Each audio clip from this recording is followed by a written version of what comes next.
bersosial, berkenalan. Okey, orang biasa masuk Facebook dia buat apa? Dulu dia cari Kawan. dia cari kawan. Sebab tu Facebook dia ada friends. Ya. Friends saya 5,000 lah. Dah cukup. Awak tak boleh friend dengan saya. Contoh. Apa? Siapa yang tak aktif saya akan remove. Ni ada. Kan? Facebook ni dia tak bagi kawan dengan ramai, dia bagi 5,000 je. Ni ada. Tengok tu. Lepas tu kita kena buat keputusan nak buang satu.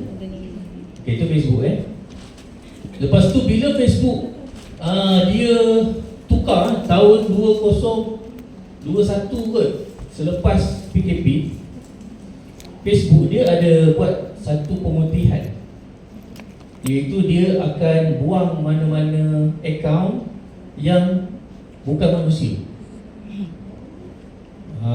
Dia akan buang robot, dia akan buang fake account, dia akan buang, maksudnya dia buang akaun yang dia rasa bukan manusia.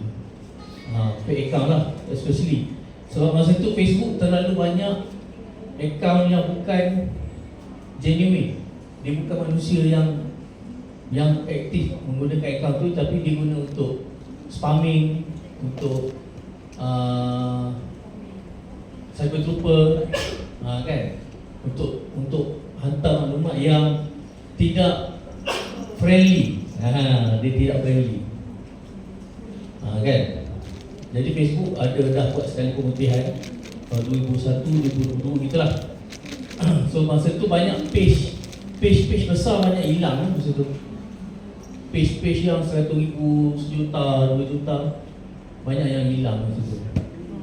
Sebab mengamalkan benda-benda yang tidak friendly. Contohnya dia orang tipu link masuk tempat lain. Masa itulah. Okey. Jadi Facebook ni memang pure media sosial lah. Sebab di situ kita berkawan.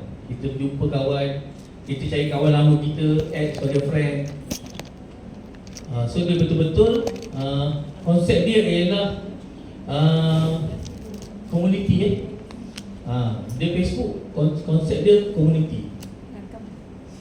Dia galakkan kita berkawan-kawan dalam tu. Okey? Okey, berbanding dengan TikTok. TikTok dia bukan totally media sosial. Sebab orang tak berkawan dengan TikTok. Kita tak cari kawan dalam TikTok, betul tak? Tetapi kita follow konten dalam TikTok. Sebab tu orang yang biasa dengan Facebook, dia akan kekok dengan TikTok. Sebab dia kata, kenapa orang tak follow aku? Kenapa follower saya sikit? Jawapan dia ialah sebab konten kita tak best. Itu je lah. Sebab apa orang nak follow kita? Sebab apa orang nak follow kita kalau konten kita tak best? Kalau nak berkawan, pergi Facebook. Dia macam tu. Itu bahasa yang sangat senang saya guna untuk dipahami. Jadi kalau kita bawa ideologi Facebook tu ke TikTok, gagal lah. Sebab di Facebook memang orang suka kawan. Dekat TikTok orang suka tengok. Itu sebab dia tak panggil social media, yang dia panggil content media. TikTok ni content media. Content media. Dia bukan social media.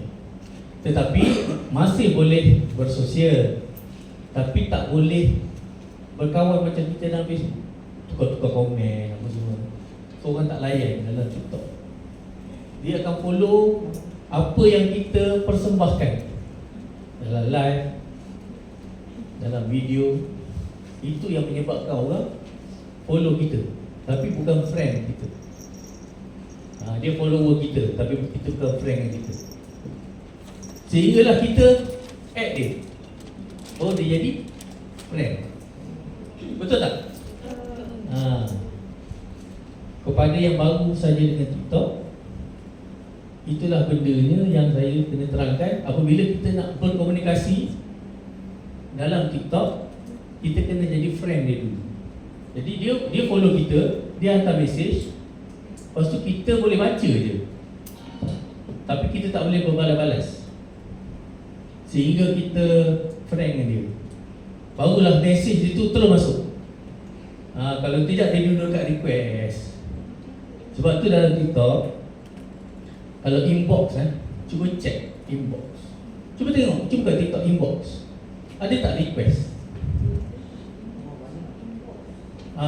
Kadang kita tak perasan. Dalam inbox ada request. Ada tak request?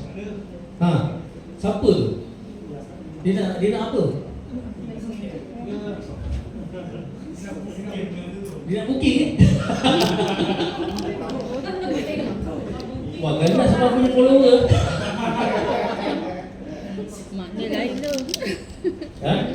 Makna lain. Betul? Nampak? Dah terlepas dah klien satu. Akak dia dah terlepas dah klien satu. Contohlah saya bagi sebab tu dalam TikTok kita kena faham dia punya function. Function dia. Sebab selagi dia tak kawan dengan kita, dia tak boleh message. Itu sebab saya kata dalam TikTok, kalau kita rasa dia tu ada potensi untuk jadi klien, kawan je. Dia kawan je, tak apa. Dia follow kita, kita follow je balik. So apabila dia perlukan kita, mesej dia tu terus masuk. Dia tak duduk kat request.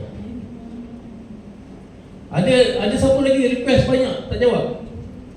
Ada?